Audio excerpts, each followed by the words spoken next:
Continuamos, amigos, en Compromiso Cardinal en la pantalla de Cardinal TV, el canal del país. Continuamos con Alejandro Sánchez. Bueno, ¿cuándo fue que comenzaste en la actividad política, ¿no? Ya ocupando un cargo en representación del MPP?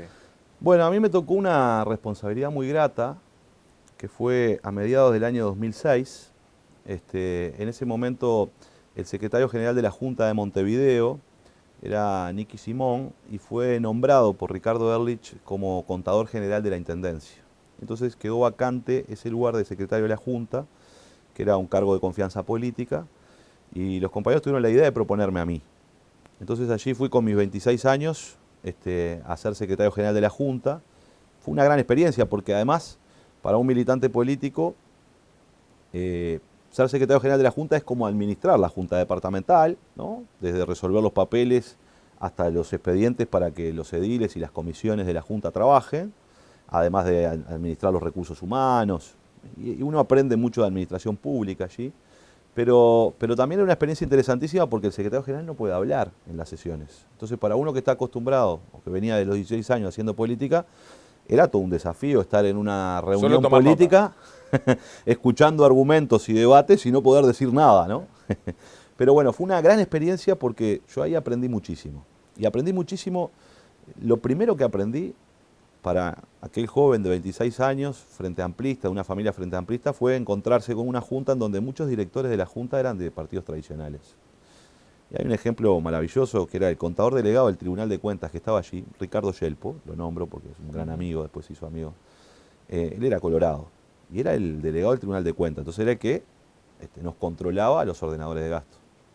Pero claro, cuando uno viene y dice, bueno, si es colorado, ¿cómo me defiendo? Y yo aprendí enormemente de que, primero, los funcionarios de aquella junta, primero tenían una responsabilidad institucional, que era defender la junta departamental y llevarla adelante. Y lo que yo aprendí de gestión y de administración con Ricardo y con otra gente más, también me permitió romper un poco los esquemas de que podemos tener diferentes ideas políticas, pero esas ideas políticas que son ideológicas, que pueden ser de valores, de proyectos, nos tiene que llevar que igual nos podemos relacionar y encontrar puntos de contacto para mejorar las condiciones, en este caso de la Junta o del país en el futuro. Y eso me abrió muchísimo la cabeza para un joven de 26 años, muchas veces es esa idea de que si tengo un opositor enfrente lo que tengo que hacer es pelearme con él. Y yo ahí aprendí que no, ¿no? Aprendí que siempre uno puede encontrar un punto, un tema en el cual podemos acordar, y entonces que es muy bueno trabajar para acordar en ese tema y esforzarnos en ello. Entonces esa fue una experiencia muy rica. También de algunos ediles que uno aprende porque eran ediles de fuste y que lo obligan a uno siempre a superarse. Eso también es lo otro importante. Ahora, ¿qué opinas de las juntas departamentales? Hoy día quizás a veces se cuestiona que tendrían que reducirse los ediles, que no inciden tanto en el sistema político. Bueno, pero yo creo que ahí hay un gran debate acerca de cuántos son los integrantes de la Junta y este hecho novedoso, que yo creo que lo que va a buscar necesita una adaptación, que es la creación del tercer nivel de gobierno. Les ha generado un problema a los ediles, ¿verdad? Le quita protagonismo. Sí, les ha generado un problema de roles, ¿no? Porque el legislador nacional, el diputado, se encarga, representando el Departamento del Interior, se encarga de los temas, toma temas departamentales, es una figura muy importante en el departamento.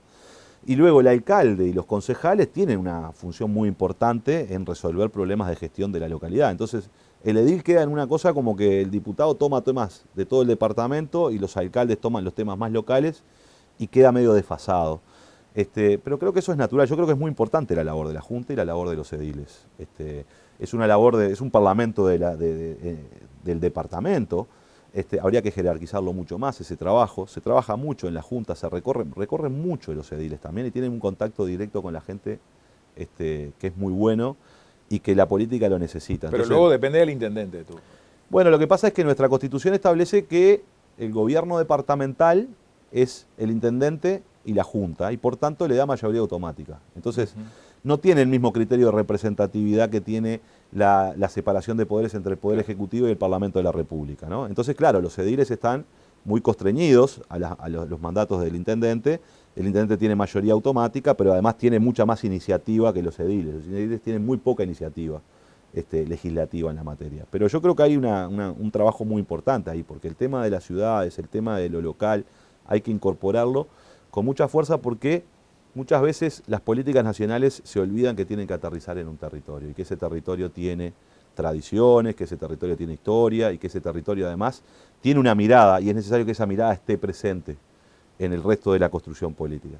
Pero bueno, para mí esa fue una instancia maravillosa y luego en el 2010 ya asumí como diputado, o sea que estuve casi 3 años nada más en la Junta, fue una experiencia de gestión bien interesante y bueno, ya después fui al Parlamento, del cual muchas de las cosas que aprendí en la Junta, y por eso te nombraba a alguien allí, porque incluso cuando trabajé en el presupuesto quinquenal, que es la responsabilidad que yo tengo en el Parlamento desde que entré, es trabajar en la Comisión de Hacienda, muchos temas seguí consultando a gente de la Junta que incluso no era de mi partido, que me orientara incluso en algunos temas, porque yo sé que sabía. En este caso, te nombraba un contador, concretamente, que de contabilidad pública sabía muchísimo, y logramos mantener esa relación. Entonces, bueno, ahí empecé a trabajar ya en el Parlamento desde el 2010, y luego repetí la banca en el 2015, y me tocó el honor de ser presidente de la Cámara, y no me canso de decirlo, esa presidencia de la Cámara también fue una presidencia... Fue en el primer periodo, digamos, enseguida que asumió...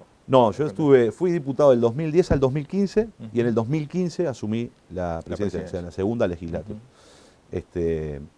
Y fue una experiencia muy rica porque también pudimos trabajar con el resto de los partidos, ¿no? Se dio en un momento muy particular, estábamos a 30 años de la restauración democrática, pudimos trabajar en el concepto de democracia, y el concepto de democracia pensado en la idea de que es la gestión de las diferencias, no de las unanimidades. Vivimos en sociedades que tenemos que convivir los que somos distintos y tenemos que tener mecanismos que nos permitan resolver nuestros problemas y nuestros conflictos, y ese es el sistema de la democracia, es el que nos permite hacerlo. Entonces, desde el Parlamento trabajamos muchísimo con la sociedad civil, con los partidos políticos, y yo también tuve en esa presidencia, y siempre lo digo, el respaldo de muchas de las bancadas que no eran de mi partido, pero que trabajaron muchísimo en ese proyecto que teníamos de la presidencia de la Cámara.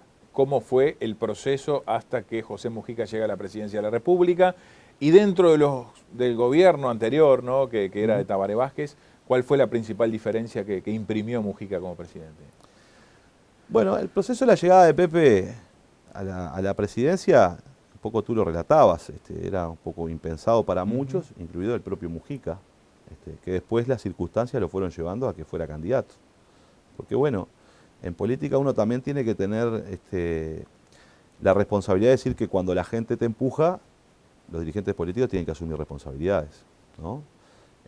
Y Pepe creo que en principio no veía esa situación y después se dio cuenta de que la sociedad en definitiva lo estaba empujando hacia eso y decidió lanzarse en esa candidatura, que fue toda una experiencia maravillosa de trabajo, y la llegada al gobierno de Pepe significó también un cambio muy importante, ¿no? Porque Pepe es un político particular.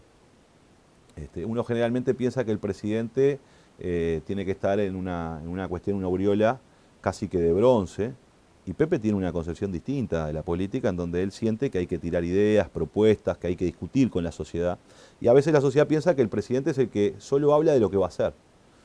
Y Pepe no se dedica solo a hablar de lo que va a hacer, se dedica a hablar de un montón de temas. Claro. Es parte de su particularidad. Y yo creo que le imprimió una forma distinta que desmistificó mucho lo de la presidencia, ¿no? Y yo creo que eso ayudó muchísimo porque le acercó mucho más a la gente, ¿no? Esa idea de que los presidentes no tienen que estar en un busto allá arriba, sino que es una persona común y corriente que, sí, es cierto, nos representa a todos los uruguayos y eso tiene una función muy importante y hay que hacerlo con mucha responsabilidad y seriedad, pero es un uruguayo más también, ¿no? Entonces yo creo que Pepe ensayó ese proceso, buscó construir acuerdos de Estado, ¿no? Pero a veces la política lo que pasa es que la corren los tiempos electorales. Entonces, ese es uno de los defectos y virtudes también de la política. Pero uno de los defectos es que generalmente uno puede hacer acuerdos al principio del gobierno, pero después naturalmente los partidos tienen una tentación a diferenciarse del gobierno porque van a competir en las elecciones. Entonces, generalmente la oposición dice todo está mal, todo lo negativo, y muchas veces el oficialismo termina diciendo no, todo es maravilloso, y yo creo que ni lo uno ni lo otro, ¿no? Y el Frente ahora está ensayando de alguna manera, creo, tardíamente, pero en parte esta campaña la estamos llevando adelante con cierta autocrítica diciendo, bueno, no todo está bien, no todo lo hicimos bien, ni somos perfectos.